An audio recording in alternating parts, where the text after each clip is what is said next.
자, 지금까지 저희가 그 올해 한 해 전망을 각 국가별로 살펴봤습니다. 그러면 과연 이러한 속에서 우리 앞으로 한 해 한반도의 정세는 어떠한 그러면 영향을 받을 것인지, 아니면 이들 각 국가에 대해서 우리 한국이 취해야 할 입장이나 전략은 무엇인지 각자 또 우리 교수님들께서 좀 말씀을 해주시면 감사하겠습니다. 그럼 먼저 한중 관계에 대해서 좀 말씀을 해주시면 감사하겠습니다. 조영남 교수님. 2023년을 받고 2014년을 전망을 했는데 한국을 어떻게 할 것인가. 근데 요새 재미난 현상이 있습니다. 갑자기 작년 말서부터 시작해갖고 우리나라에서 한국에서 소위 보수 인사라는 분 중에서 일부가 이거 한중관계 이렇게 가면 안 된다라는 얘기를 하기 시작했다라는 겁니다. 더 나아가서는 외부에 있는 뭐 한국계 미국인 학자도 그렇고 이런 사람들이 이 한국학대 이 상태로 가면 안 된다라는 할 정도로, 그게 뭘 보여주는 거냐면 이거 안 된다, 이 상태로 계속 방치했다가는 그런 어떻게 공감대가 만들어지는 것 같다는 생각이 들고요. 저도 정확히 그렇게 보고 있습니다. 한마디로 2024년 한국한테 주어진 최대의 외교적 과제 중에 하나라면 한중 관계를 어떻게 관리할 것인가, 더 이상 놔두면 안 된다는 겁니다. 이제 그렇게 제가 이야기를 하는 이유는 현재의 한중 관계 상태를 좋게 표현하면 소강 상태고요. 이건 좋게 표현한 겁니다. 나쁘게 표현하면 갈등과 대립이 잠재되어 있는 악화 직전의 상황입니다. 이게 무슨 얘기냐면 여기서 무슨 사건이라도 터져버리면 확 더 나빠질 수밖에 없는. 그리고 이거는 뭐 누구나 다 알다시피 작년 선거에서 현재 윤석열 보수정부가 집권하면서 이제 시작된 1년 6개월 동안 넘전 그런 상황에 만들어진 것입니다. 근데 이것이 개선될 상황 요소보다는 개선되기 참 어려운 요소들이 지금 더 많이 있다는 게 더 걱정거리입니다. 뭐 글로벌 지구적 차원에서 봤을 때도 당장 걸리는 문제가 한미동맹 최우선을 한국의 지금 가장 중요한 외교 전략으로 삼다 보니까 미국과 중국의 대립과 갈등 속에서 한국은 항상 미국 편에 서면서 중국과 사사건건 지금 대립하고 있습니다. 미중 간의 대립과 갈등은 다 아시겠지만 뭐 5년 내에 끝날 것도 아니고 10년 내에 끝날 것도 아닌데, 이런 식으로 한미동맹 최우선을 기초로 내세울 경우 미중 간의 갈등이 그대로 한국한테 오는 이런 상황, 이걸 어떻게 할 것이냐라는 게 이게 어려운 문제고요. 두 번째 문제는 아시아 지역으로 돌리면 더 심각해집니다. 아까 이미 올 전망에서 났듯이 이 대만 문제는 현재 만약 민진당이 집권을 한다면 분명히 갈등은 피할 수가 없습니다. 물론 전쟁까지 일어난다고 제가 얘기하는 건 아니지만 분명히 갈등이 심화될 것이고, 동시에 미국은 대만에 대한 게 군사적 지원이건 정치적 지원이건 안 할 수가 없습니다. 왜냐하면 미국이 대만에 어떤 모습을 보이냐는 것은 아시아 국가들이 미국의 아시아에 대한 커미트먼트가 뭔지를 보는 하나의 리트머스 테스트거든요. 그러니까 물러날 수 없습니다.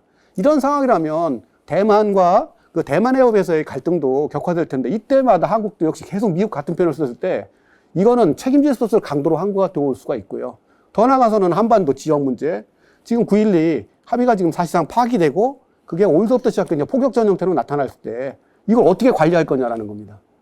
지금 뭐 신성호 교수 말씀하셨지만 미국 같은 경우 지금 자기 코가 석자라 굉장히 부담스러운 한 해거든요. 그 북한이 모를 리가 없고요. 저는 그것 때문에 연초서부터 도발하기 시작했다고 보는데, 이렇게 북한 문제를 관리하고 한반도의 평화와 안정을 유지하는데 이 중국의 힘을 빼면 안 되거든요. 근데 현재는 아무것도 할 수가 없습니다. 마지막으로 이제 뭐 한중 관계 그 자체를 놓고 보더라도 우선 양국 국민의 감정이 너무 안 좋습니다. 아시겠지만 퓨 리서치 센터의 작년 6월 조사 결과에 따르면 우리나라 성인 남자의 60%, 80%가 중국 싫다예요. 20대, 30대는 중국으로 여행도 안 간다라는 거예요.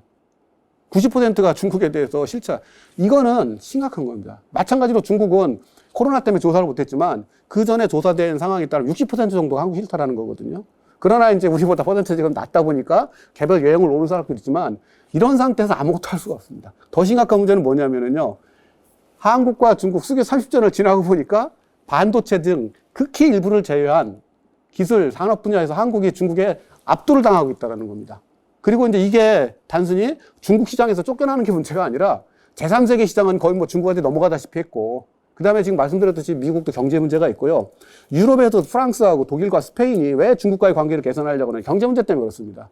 이런 식으로 점점 나갔을 때 중국과의 문제는 중국 시장의 문제가 아니라 글로벌 시장을 놓고 싸워야 되는데, 여기서도 지금 한국이 제가 볼 때 그렇게 낙관적이지가 않아요. 이런 상황, 이처럼 지구적 차원, 지역적 차원, 양국 차원에서 이런 난제가 있는데 언제까지 이걸 방치해놓고 세상에 한중 정상회담이 작년이 아니네, 재작년이에요. 2022년 발리에서 25분 회의했다는데 그게 무슨 회의입니까? 통역 빼고 나면 10분인데. 샌프란시스코, 거기에서 에이펙 회의에서는 3분 인사한 거죠. 이건 안 되는 겁니다. 뭐 이념으로 뭐건 우리와 마음이 다르건 체제, 그 문제를 떠나서 국가이익을 생각해 볼 때 이런 식으로 가면 안 되는 거고요. 그래서 어떻게 더 늦기 전에, 더 이런 지금 말씀드린 산적한 문제들이 더 악화되기 전에 어떻게 중국과의 관계를 개선할 것인지, 동시에 그 속에서 중국과의 관계, 우리가 무조건 굴복하자, 타협하자 그런 뜻이 아니라 중국과의 관계 속에서 어떻게 우리가 얻을 것은 얻고 싸워야 될 건 싸워야 되고, 그러나 지금까지 1년 반 동안의 모습은 얻은 것도 없고 뭐 제대로 싸운 것도 없고 악의의 무관심, 이건 안 된다는 겁니다. 근데 그런 의미에서 한국에 주는 가장 커다란 함의는 어떻게 중국과의 관계를 단순히 관리를 넘어서 더 개선시키도록 노력할 것인가, 그리고 성과를 낼 것인가, 그것이 한국의 국가이익을 증진해 어떻게 기여하도록 만들 것인가라는 엄청나게 어려운 과제가 주어졌다는 게 제 판단입니다. 네, 감사합니다. 뭐 러시아의 경우는 러우 전쟁이 뭐 우리한테 당장 직접적인 영향을 미치는 것 같지는 않더라도 지난해 그 김정은 위원장하고 그 푸틴이 만나서 뭐 굉장히 중요한 그 협력 관계를 맺었고, 또 저희도 직간접적으로 지금 뭐 러우 전쟁이 어느 정도 연관이 됐고, 러시아도 푸틴 대통령이 계속 저희한테 뭔가 메시지를 보내고 있는 것 같은데, 저 앞으로 어떻게 저희가 여기에 대해서 대응해야 될지 한번 말씀을 부탁드리겠습니다. 신범식 교수님. 네, 우크라이나 전쟁 이후에 한러 관계는 한마디로 말씀드리면 상당히 악화되고 있다, 이렇게 말씀드릴 수 있겠고요. 어쩌면 수교 이후에 가장 어려운 시기를 보내고 있다라고 이야기하는 게 맞겠죠. 우크라이나 전쟁이 발발하고 나서 한국은 미국과 함께 대러시아 제재에 동참해왔고, 러시아는 또 이에 대한 보복으로 비우호 국가로 한국을 지정하면서 러시아의 또 보복 조치들이 진행되고 있는 것이 사실입니다. 공식적으로 상당히 냉각되어 있다, 이렇게 이야기할 수 있겠는데, 결국은 이런 그 냉각된 관계의 결과로 최근까지 버티고 있었던 한러 전략 협력의 상징이었던 현대자동차 상페테르부르크 공장이 최종적으로는 바이백 옵션을 달긴 했지만 어쨌든 매각 결정이 내려졌습니다. 폭스바겐 같은 경우에 이제 제일 먼저 팔고 나가고 그랬었는데, 그래도 현대자동차 상당히 오래 버텼었거든요. 그렇지만은 뭐 결국은 매각을 하게 된 거죠. 그래서 전반적으로 굉장히 어려운 상황인데, 이제 내막을 조금 들여다보면 또 완전히 비관적이지만은 않다, 이렇게 말씀드릴 수 있겠어요. 예를 들자면은 러시아가 지정한 비우호 국가들도 다시 그 안에는 등급이 있어요. 한 5개의 등급 정도가 있는데, 한국은 가장 양호한 등급입니다. 그래서 러시아도 한국의 입장을 어느 정도 이해를 하고 있고, 우크라이나 전쟁으로 인한 이런 어려운 조건들이 조금 개선되어지면 한국과의 관계를 언제라도 빠른 속도로 개선하기 위한 그런 이 기대와 일정한 정도의 자제, 이런 부분들이 러시아도 분명히 있는 것 같고요. 그런 것들을 우리가 좀 주의 깊게 돌아볼 필요가 있다는 생각이 들고요. 그리고 또 뭐 삼성이나 현대같이 뭐 다국적 기업들도 있지만, 그 중견 기업이나 또 이런 이 좀 작은 기업들 같은 경우에는 도리어 서방 기업들이 떠난 자리에 굉장히 많은 기회의 창들이 열리고 있어서, 도리어 이런저런 면에서는 또 기회가 되고 있다라고 하는 기업들의 보고들도 있기 때문에 저희가 지금 상황을 좀 냉철하게, 그리고 또 실리적으로 바라볼 필요가 있다, 이런 생각이 들고요. 다만 한 가지 조금 러시아가 예민하게 보고 있는 부분은 역시 우크라이나에 대한 무기 공급입니다. 그래서 여기에 대해서 굉장히 예민한 반응을 보이고 있기 때문에 지금까지 정부는 비교적 잘 관리를 해온 편이었고요. 우크라이나에 무기를 직접 공급하는 일들을 최대한 자제를 하면서 하더라도 방어형 무기, 그리고 또 인명을 구조하는 대인 지뢰라든가 이런 것들을 제거하는 관련되어진 장비들, 뭐 이런 쪽에 그 집중돼 있다라는 부분을 부각하고 있거든요. 이런 식의 관리는 뭐 앞으로 전쟁이 그렇게 많이 남지 않다 하더라도 우리가 주의를 기울여야 할 부분이라고 생각됩니다. 근데 이제 뭐니 해도 우리에게 이 전쟁이 주는 가장 큰 이 도전은 역시 북한의 변화인 것 같습니다. 러시아와 북한이 군사적으로 협력하는 것을 사실은 상당히 오랫동안 이제 자제해 왔죠. 사실은 북한은 오랫동안 원해 왔지만 러시아가 한국과의 관계를 염두에 두고 한국이 함께 움직이는 3자 구도의 협력을 강화하기 위한 노력들을 러시아가 오랫동안 해왔고요. 또 이 군사 협력 부분에 대해서는 한국의 입장을 상당히 고려하면서 사실은 상당히 자제해 왔는데 결국 이 전쟁을 계기로 이제 러시아와 북한 사이에서의 군사적 협력이 시작되었다. 이건 이제 우리에게 굉장히 커다란 도전인 건 분명합니다. 그런데 이제 많은 분들이 이것을 러시아 북한이 협력이 시작되었으니까 이 북중러 북방 삼각 협력으로 갈 것이다라고 하는 예단들을 많이 하시는데 뭐 조영남 선생님도 여기 계시고 그렇지만 그게 그렇게 간단한 문제는 아닌 것 같아요. 북한 입장에서도 러북 관계와 북중 관계는 상당한 정도로 이 결이 다른, 그래서 북한 입장에서는 이 의존의 균형을 어떻게 활용하느냐는 문제가 굉장히 그 대외 전략에서 중요하기 때문에 이게 바로 이제 그 북방 삼각으로 갈 것이다 하는 예단을 하기에는 조금 저희가 신중할 필요는 있다 이런 생각이 들고요. 그러면 북한이 왜 저렇게 적극적으로 나오냐라고 했을 때 북한은 지금 변화하고 있는 이 국제 정세를 10분 활용해서 동북아의 세력 균형을 일정 정도 변경시키면서 이걸 활용하고 자기에게 유리한 동북아 구도를 구조화하기 위한 노력, 이걸 아주 최대한 하고 있는 거라고 봐야 되겠죠.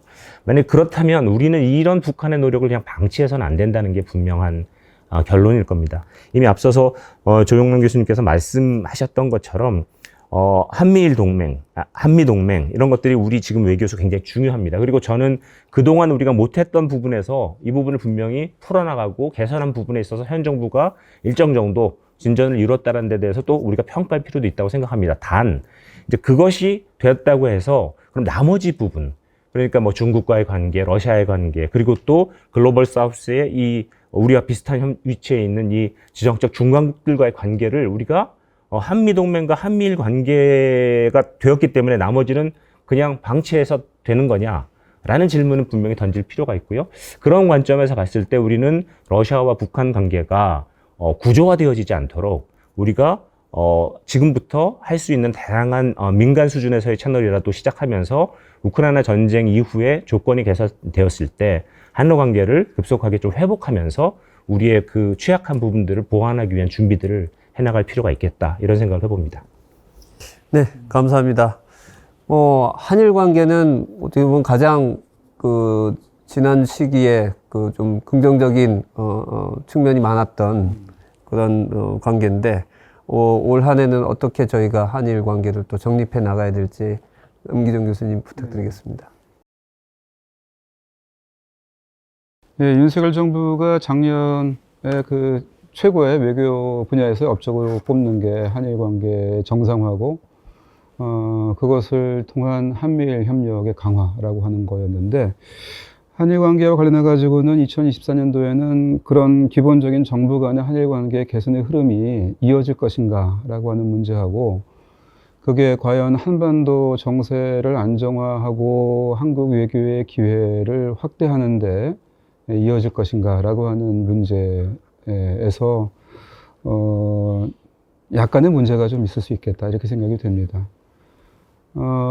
저는 물론 이제 그 한일 간에는 정부 간 관계 개선에도 불구하고 국민 간의 불신의 기본이 되고 있는 과거사 문제가 아직 미해결의 관계 문제로 남아 있고, 또 이 처리 오이문수 문제가 새로운 변수로 지금 부상이 돼 있고, 그래서 이런 현안들이 계속 한일 관계를 흔들 가능성이 있어요. 그런데 그것에도 불구하고 조금 더 구조적인 리스크를 한 3가지 정도로 얘기를 해보고 싶습니다. 하나는 두 개의 전쟁 리스크고, 두 번째는 국내 정치 리스크고, 세 번째는 한일 간의 국민들 간의 온도차 리스크라고 얘기할 수 있을 것 같아요.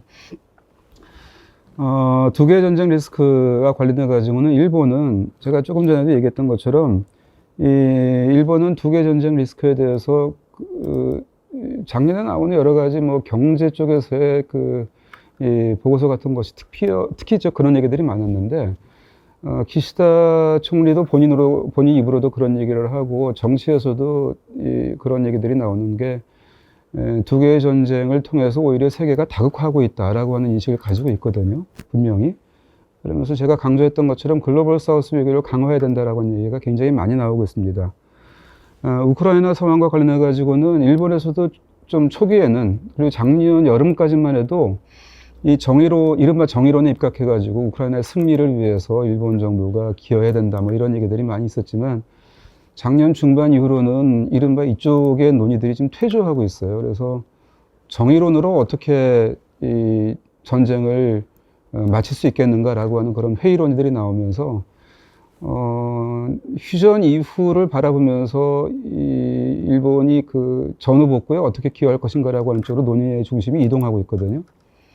그리고 이스라엘 팔레스타인 사태에 관련해서도 이건 일본식 용어법인데 일본은 원래 전통적으로 중동에 대해서는 균형 외교를 해왔습니다. 그래서 일본 외교에서 미일 외교로 경사하지 않는 자주 외교의 그 사례 같은 걸로 중동 외교가 있었는데 그런 모습을 지금도 계속 보이고 있어요. 그래서 이 일본이 중재를 해가지고 이 문제를 좀 확전시키지 않도록 하는 그런 노력들을 하고 있고 엊그저께인가는 가와카미 외상이 뭐 우크라이나도 방문했고 이렇다고 하지만은 주안점은 이 확전시키지 않는 방향에서 노력을 하겠다라고 하는 그런 방향인 것 같아요.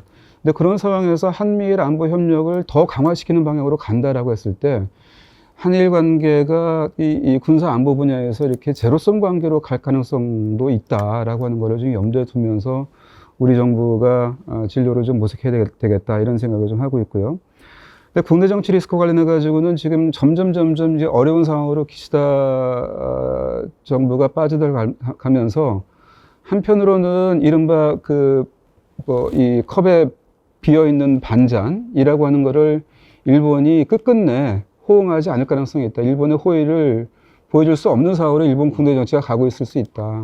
근데 그럴 때 우리 국내 국민들은 어떻게 설득할 것인가라고 하는 문제가 나올 수 있습니다. 거꾸로 기시다 총리가 만일에 그 한일 관계에서 성과라고 하는 거를 강조하고 싶다고 했을 때는 일본군 위안부 문제에서의 합의 이행이라든지 그다음에 계속 지금 새로 그 강제동원 피해자 관련해 가지고 새로 판결이 나와가지고 배상 문제가 또 나오고 있고 그러지 않습니까? 이런 문제를 국내적으로 해결해라라고 하는 걸 갖다가 압박할 가능성도 있습니다. 거꾸로. 더구나 지금 정말로 주시해 볼 거는 북일 관계가 움직일 가능성입니다. 그러니까 지금 사면초가에 있는 기시다 총리가 지금 국내적으로도 외교적으로도 아무런 수를 쓸 게 없는 상황에서 마지막으로 정말로 기사회생의 한 수로 북일 관계를 움직여 보겠다라고 하는 걸로 나가면은 이러면 그러니까 리스크를 찬스로 만들어 가겠다라고 하는 걸로 나갔을 때 이걸 어떻게 우리가 이런 국면에서 외교적인 그런 이 방향을 모색할 것인가라고 하는 문제입니다. 최근 들어 가지고 이제 그 지진이 일어났을 때 북한에서 이 기시다 총리 각하라고 하는 표현까지 써가면서 위로 편지를 보냈고 이거에 대해서 일본에서는 감사하다고 하는 메시지를 보냈습니다. 하야시 관방장관이. 이런 상황에서는 여전히 지금 수면 하에서는 북일 간에 뭔가 이렇게 접촉이 있다라고 하는 걸 느끼게 해주거든요. 근데 마침 지금 북한은 지금 중앙위원회 제8차, 8기 9차 전원회의입니까? 여기에서 남북 관계를 갖다가 지금 적대적인 교전 국가라고 하는 식으로 지금 얘기를 했지 않습니까? 근데 이럴 경우에는 북일 관계가 움직이는데 굉장히 미묘한 변화를 줄 수도 있어요. 그러니까 정상적인 국가 관계로 운영해 나가겠다 했을 때 그런 이 국교 정상화, 일본과의 국교 정상화라고 하는 것이 북한으로서는 하나의 과제가 될 수 있고 일본으로서는 그 한국과의 관계를 조금 거리를 두고 북한을 바라볼 수 있는 그런 상황으로 갈 수 있겠다 싶어서 이게 미치는 미묘한 영향에도 굉장히 관심을 가져야 되겠다. 그 다음에 한일 간의 온도차가 지금 여전히 남아 있습니다. 일본은 굉장히 환영하고 있는 것에 비해서 한국에서는 좀 우려하는 여론들이 있거든요. 이거를 잘못 따를 경우에는 굉장히 어려움 속에 빠질 수 있다. 이런 것들을 조심을 하면서 그런 점에서는 그 일본과의 파트너십이라고 하는 게 이른바 가치 외교 또는 미일 경사 외교에 조금 그 어려움을 가져다 줄 수 있다라고 하는 것을 고민을 하면서 2023년4년도에 한일 관계 운영이 필요하지 않을까 이런 생각을 합니다. 네, 감사합니다. 한미 관계에 있어서도 현 정부 하에서도 한미 관계는 굉장히 좋은 관계를 유지하고 있고 그거는 지난 정부에서도 마찬가지로 상당히 이미 좋은 관계를 맺고 있고요. 여기에는 한국의 그 위상, 그리고 우리나라가 가진 여러 가지 그 미국에게 또 해줄 수 있는 이번에 반도체 뭐 입법이라든지 이런 거에서 보듯이 우리가 또 미국에 호혜적으로 해줄 수 있는 여러 가지 것들이 있고, 그걸 지금 미국 입장에서는 가장 잘 우리가 해주고 있기 때문에 한국을 굉장히 중요한 파트너로 지금 여기고 있다. 이 기조는 뭐 계속 이어가는 것은 당연히 저희 국익을 위해서도 좋은 일인데, 여전히 이제 중요한 변수는 올 한 해 미국 대선이 어떻게 승부가 날 것이냐. 트럼프냐 바이든이냐. 만약 트럼프 대통령이 세간의 지금 기대처럼 혹시라도 다시 재선이 된다고 하면 또 미국 대외 정책에 있어서 엄청난 반전이 있을 수 있기 때문에 지금 현재 기조대로만 기대하고 생각하고 갔다가는 우리가 굉장히 당황스러운 그런 상황에 맞닥뜨릴 수 있다. 예를 들어서 뭐 트럼프 대통령의 경우에는 많은 사람들이 제2의 김정은 위원장과의 북미 정상회담을 시도할 수 있다. 그렇다면 저희가 지금 앞서도 말씀하셨지만 남북 관계가 이렇게 굉장히 극단적인 대치 상황으로 치닫고 있는 상황에서 뭐 일본도 뭐 북일 관계를 해결하려고 노력하고, 거기에 덧붙여서 미국까지 북미 관계 개선에 나서면 우리만 혹시라도 세간에 흔히 말하는 것처럼 낙동강 오리알이 될 수도 있는 그런 아주 당혹스러운 상황에 놓일 가능성도 있다. 이런 것들을 저희가 굉장히 조심해야 될 것 같습니다. 근데 여전히 그럼에도 불구하고 한 가지 변수는 이 미국 대선이 결국은 올해 말까지나 돼서 승부가 나기 때문에 그렇다고 1년 내내 우리가 그럼 뭘 해야 될 것인가, 그게 더 어떻게 보면 중요하다고 볼 수 있고요. 또 한편으로는 또 쉽게 그냥 마치 트럼프 대통령이 재선될 것처럼 너무 또 쉽게 가정하는 것도 금물이라고 생각합니다. 저는 지금 상황에 봐서는 막상 선거전이 시작되면 여전히 바이든 대통령이 다시 재선될 가능성이 굉장히 더 높다. 이런 점들을 우리가 잘 냉철하게 살피면서 굉장히 조심스러운, 그리고 침착하고 냉정한 그 한미 관계를 펼쳐 나가야 된다. 그러면서 그렇기 때문에 오히려 올해 한 해 동안은 미국 대선에 우리가 영향을 미칠 수 있는 건 없기 때문에 미국 대선 결과가 어떻게 될지 잘 지켜보면서 그 사이에 한반도와 한반도 주변 국가들과의 관계를 잘 관리하는 것이 중요하다. 그리고 만에 있을 여러 가지 돌발 변수에 대응해서 너무 이렇게 1차원적인 접근보다는 좀 더 다차원적인 접근, 한중 관계, 한러 관계, 한일 관계, 이런 각 국가의 관계에 있어서 좀 더 고차방정식을 푸는 그런 입장을 가지고 저희가 이 주변국들과의 관계를 좀 더 균형 잡힌 외교를 추구해야 되지 않을까 생각이 들고요. 마지막으로는 역시 한미 관계, 한미 동맹에 있어서 가장 중요한 것은 한반도의 그 안정, 평화, 또 대북 억지, 한반도 문제를 안정적으로 관리하는 것이고, 이것이야말로 미국이 한국에게 있어서 현재 가장 원하는 것이다. 지금 자기들 안 그래도 코가 석자인데 한반도에서까지 무슨 위기 상황, 군사 위기가 발생하는 거는 미국이 가장 원하지 않는 그런 것인데, 그거의 책임은 상당 부분 우리에게 있을 수가 있기 때문에 그리고 그런 상황 발생 시에 그 책임을 우리가 혼자서 또 져야 될 가능성도 크다. 그 여러 가지 위기 상황을 미국에게 의존해서 미국이 뭘 해주겠지 쉽게 그렇게 기대하기 쉽지 않다. 그렇기 때문에 더욱더 한반도에서 어떠한 불행한 그런 상황이 발생하지 않도록 조심해야 된다. 저희가 그러한 생각을 해봅니다. 그것이 미국을 위해서도 그리고 한국을 위해서도 오히려 좋은 우리의 그 국익에 도움이 되는 그런 정책이 아닐까 이렇게 생각됩니다. 지금까지